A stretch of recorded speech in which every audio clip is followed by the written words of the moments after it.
Assalamualaikum warahmatullahi wabarakatuh. Nama saya Ofajal Rais dari kelas 10B nomor absen 7. Kali ini saya akan menjelaskan mengenai teks anekdot. Baik, saya akan membacakan tentang teks anekdot. Apa itu teks anekdot?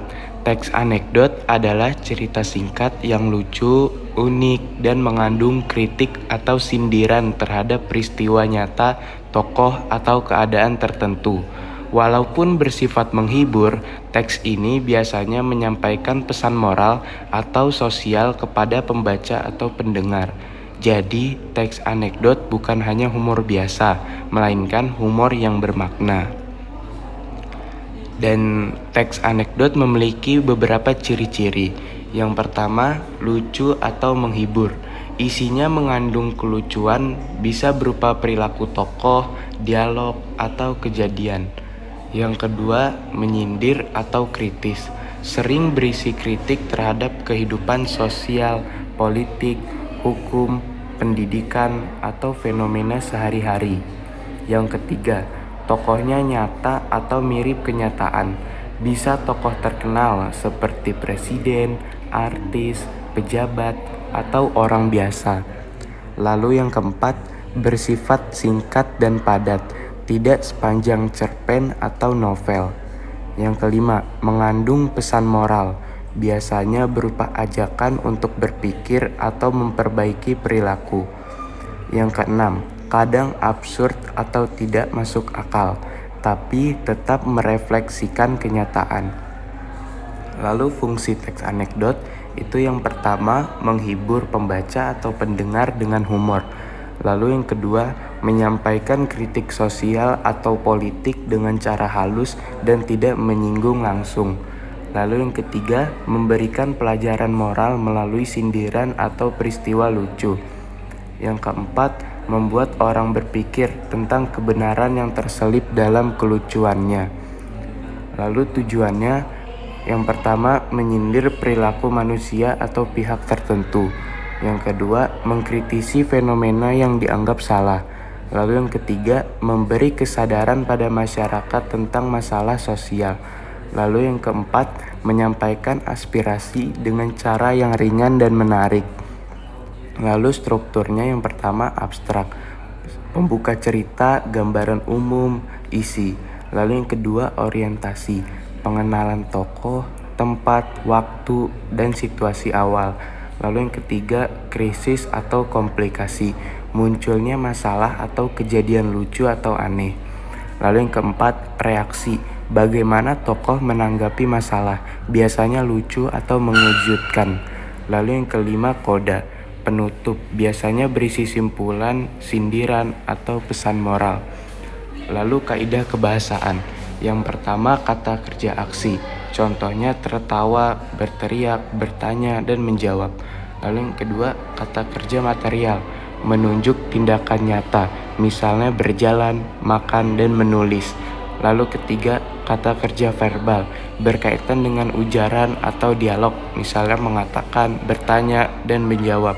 Lalu yang keempat kata keterangan waktu, misalnya suatu hari, pada zaman dahulu, dan pagi itu. Lalu kaidah kebahasan yang keenam, penggunaan kalimat retoris untuk menyindir atau menyampaikan pesan. Lalu yang keenam, kalimat perintah dan pertanyaan sering muncul dalam dialog. Lalu yang ketujuh, penggunaan konjungsi seperti lalu, kemudian, setelah itu, dan tetapi. Lalu kedelapan, mengandung humor atau ironi, gaya bahasa yang menciptakan kelucuan.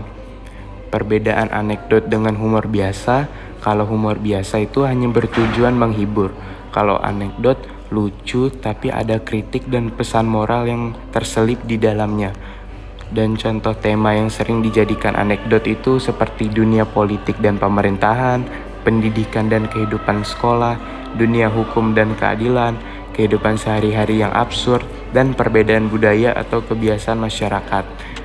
Dan cara menyusun teks anekdot yang pertama itu tentukan topik, misalnya seperti di sekolah, politik, dan layanan umum. Lalu yang kedua buat orientasi, siapa tokohnya, kapan, dan di mana. Yang ketiga tambahkan krisis, masalah yang lucu atau absurd. Lalu yang keempat buat reaksi tokoh yang mengejutkan atau kocak.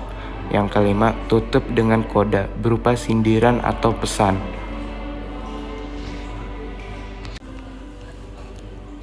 Contoh singkat teks anekdot seperti yang berjudul Antrian di Rumah Sakit, dan bagian abstraknya yaitu suatu hari seorang pasien datang ke rumah sakit.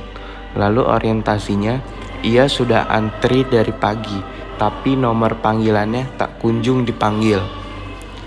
Lalu krisisnya, pasien mulai kesal dan bertanya kepada petugas, "Kenapa nomor saya belum dipanggil juga?" Lalu reaksinya, petugas menjawab santai, "Tenang saja Pak, di sini yang panggil duluan bukan yang paling sakit, tapi yang paling sabar." Lalu kodanya, pasien pun terdiam, sadar bahwa kadang pelayanan publik tidak berjalan semestinya. Dan teks anekdot ini lucu, tapi juga menyindir pelayanan rumah sakit yang lambat. Dan kesimpulannya, teks anekdot cerita singkat, lucu, dan penuh sindiran. Fungsinya menghibur sekaligus menyampaikan kritik.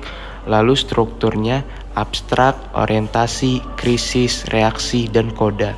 Kaidah kebahasaannya kata kerja aksi, kalimat retoris, humor, dan ironi. Lalu tujuannya memberi kesadaran sosial dengan cara yang ringan. Terima kasih. Itu pembacaan teks anekdot dari saya. Wassalamualaikum warahmatullahi wabarakatuh. Tamatnya sudah acuan tadi. Terima kasih dan jumpa lagi.